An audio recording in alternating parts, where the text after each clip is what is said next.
ఎన్టీఆర్ని చేసింది నేనే. రేపొద్దున భవిష్యత్తులో ఇంకో మాట కూడా చెప్పబోతున్నాడు, అది జగన్మోహన్ రెడ్డి గారిని కూడా ముఖ్యమంత్రిని చేసింది నేనే అని కూడా అది చెప్తాడు. ఆ రోజు త్వరలోనే ఉందని చెప్పేసి మనందరం కూడా ఆలోచించాలి. ఈరోజు నేనేదో అమరావతి కట్టాను అంటారు. ఈరోజు చార్మినార్ చూడాలంటే మనందరం హైదరాబాద్ పోవాలి, తాజ్మహల్ చూడాలంటే మనందరం ఆగ్రా పోవాలి. కానీ అమరావతి చూడాలంటే కేవలం ఈనాడు, ఆంధ్రజ్యోతి పత్రికలు మాత్రమే చూడాలి. ఎందుకంటే వాస్తవంగా ఈరోజు ఒక్క ఇటుక కూడా ఈరోజు అమరావతిలో పేర్చలేదనేది ప్రజలందరికీ కూడా తెలిసిన వాస్తవం. ఈరోజు అమరావతిలో ఒకే ఒక్క పర్మనెంట్ బిల్డింగ్ ఉంది, అది మన నాయకుడు జగన్మోహన్ రెడ్డి గారి నివాసం అని చెప్పేసి మనందరం కూడా గుర్తుపెట్టుకోవాలి. ఈరోజు జగన్మోహన్ రెడ్డి గారు నంద్యాలకు వచ్చారు కాబట్టి జగనన్నకి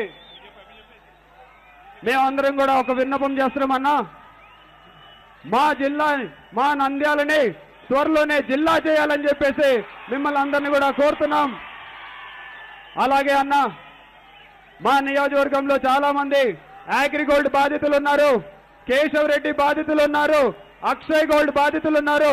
ఈ బాధితులందరినీ కూడా మన ప్రభుత్వం వచ్చిన వెంటనే ఆదుకోవాలని చెప్పేసి కోరుతున్నామన్నా. అలాగే ఆటో నగర్ అని చెప్పేసి మా దగ్గర ఉందన్నా, ఆటో నగర్ వాసులందరికీ కూడా పట్టాలు ఇప్పియాలి. పట్టాలు ఇప్పించి ఆటో నగర్లు రోడ్లు, డ్రైనేజ్, వాటర్, ఎలక్ట్రిసిటీ అన్ని కూడా ఆ వసతులన్నీ కూడా మనం కల్పించాలని చెప్పేసి మిమ్మల్ని కోరుకుంటున్నామన్నా. అలాగే బై ఎలక్షన్లప్పుడు రోడ్డు వెడల్పు చేస్తామని చెప్పేసి తెలుగుదేశం నాయకులు చెప్పారు. 2 సంవత్సరాలు పూర్తిగా వస్తుంది, కానీ ఈ రోజు వరకు కూడా చాలా మంది బాధితులకి 80 ఫీట్ బాధితులకైతే ₹1 కూడా కాంపెన్సేషన్ గవర్నమెంట్ చెల్లించలేదన్నా. అలాగే 60 ఫీట్ బాధితులకు కూడా 50% మాత్రమే చెల్లించారు. అలాగే మార్కెట్ గేట్లు కూడా ఎత్తివేసి మార్కెట్ ని కూడా డెవలప్ చేసి అక్కడ ఉన్న వాళ్ళకి ఇవ్వాల్సిందిగా కోరుతున్నామన్నా. అలాగే బొమ్మల సత్రం ఫ్లైఓవర్ ని ఇప్పుడున్న టీ ఆకారం ని మార్చి ప్లస్ ఆకారంలో చేయాల్సిందిగా కోరుతున్నామన్నా. అలాగే ఈరోజు అపార్ట్మెంట్లు కట్టిస్తా అని చెప్పిన చంద్రబాబు నాయుడు గారు ప్రజల నుంచి 3.5 లక్షలు వసూలు చేస్తున్నారన్నా, అవన్నీ కూడా మాఫీ చేయాలని చెప్పేసి కోరుతున్నామన్నా. చాలా మంది పేదవాళ్ళు ఇళ్ల పట్టాలు లాక్కొని ఈరోజు అపార్ట్మెంట్లు చేశారన్నా, ఆ పేదవాళ్ళందరూ కూడా భరోసా కల్పించి వాళ్ళకి ఇళ్ల పట్టాలు మన అందరం కూడా ఇళ్ల పట్టాలే కాకుండా ఇల్లు కూడా ఉచితంగా కట్టివ్వాలని చెప్పేసి కోరుతున్నా. అలాగే నంద్యాల షుగర్ ఫ్యాక్టరీలో 1970లో 70 లక్షల షేర్ హోల్డర్లు మరియు రైతుల బకాయిల విషయంలో 10 కోట్లు కూడా నష్టపోయిన రైతులు చాలా మంది ఉన్నారన్నా, ఆ షుగర్ ఫ్యాక్టరీని కూడా తెరిపియాలని చెప్పేసి కోరుకుంటూ నంద్యాలకు outer ring road, Nandyal Kurnool మధ్యలో ఇండస్ట్రియల్ కారిడార్ కూడా ఏర్పాటు చేసి నంద్యాలని సీడ్ హబ్ కూడా చేయాలని చెప్పేసి కోరుకుంటూ ఈరోజు అందుకనే ఇవన్నీ కూడా మా నంద్యాలకి చేసి గతంలో మీరు హామీ ఇచ్చారన్నా, నంద్యాలని పులివెందులకు మాదిరిగా చూసుకుంటాను అని చెప్పేసి మీరు ఆ రోజు చెప్పారు. మీ సొంత నియోజకవర్గంని ఎలా అయితే డెవలప్ చేశారో మా నంద్యాలను కూడా ఆ విధంగా మీరు డెవలప్ చేయాలని చెప్పేసి మనస్ఫూర్తిగా కోరుకుంటూ ఈరోజు ఎమ్మెల్యేగా కంటెస్ట్ చేయడానికి నాకు అవకాశం ఇచ్చినందుకు మీకు ధన్యవాదాలు తెలియజేసుకుంటున్నా.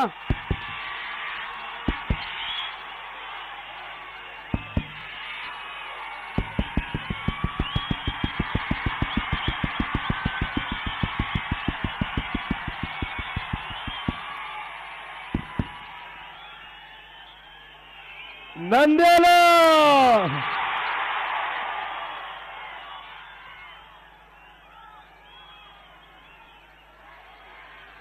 ఇలా కన్నులెత్తి చూస్తే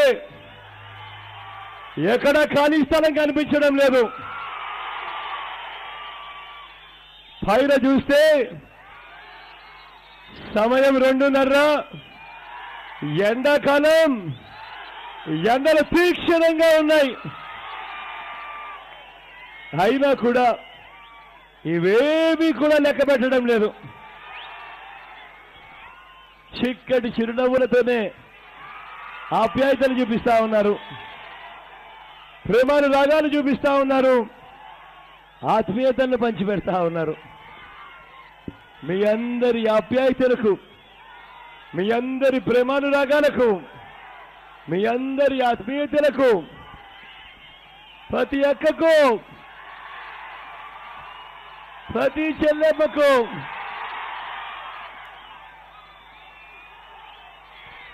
ప్రతి అవ్వకు, ప్రతి తాతకు, ప్రతి సోదరుడికి, ప్రతి స్నేహితుడికి ముందుగా రెండు చేతులు జోడించి శిరస్సు వంచి పేరు పేరున హృదయపూర్వకంగా కృతజ్ఞత తెలుపుకుంటా ఉన్నాను.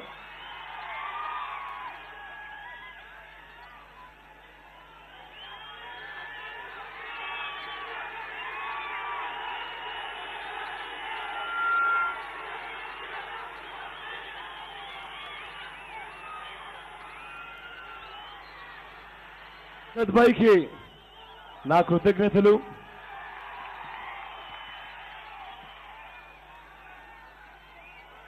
పంతొమ్మిది నెలల క్రితం ఇదే నంద్యాలలో ఎన్నికలు జరిగాయి, ఉప ఎన్నికలు. ఆ రోజు ఎన్నెన్ని డ్రామాలు జరిగాయో మీ అందరికీ కూడా తెలిసిన విషయాలే.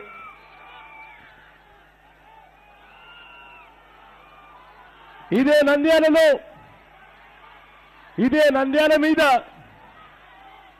చంద్రబాబు నాయుడు గారికి అంతవరకు ప్రేమ రాల. కానీ నంద్యాలలో ఎప్పుడైతే ఉప ఎన్నికలు వచ్చాయో అప్పుడు హఠాత్తుగా చంద్రబాబు నాయుడు గారికి నంద్యాల మీద ప్రేమ పుట్టుకొచ్చింది.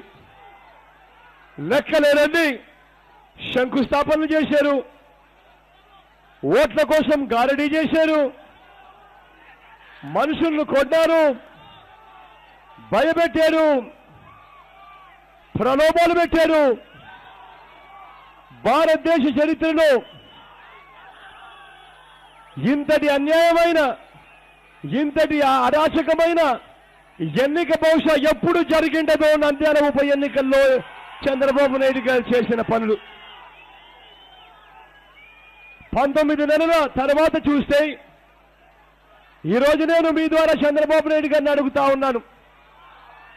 ఇదే నంద్యాలలో ఆ రోజు చేపట్టిన 80 ఫీట్ రోడ్డు విస్తరణలో నష్టపోయిన వారికి ఇవాళటికైనా కూడా నష్టపరిహారం ఇచ్చారా అని అడుగుతా ఉన్నాను మీ అందరి తరఫున. ఇదే పెద్ద మనిషి చంద్రబాబు నాయుడు గారు గట్టిగా రెండు చేతులు పైకెత్తి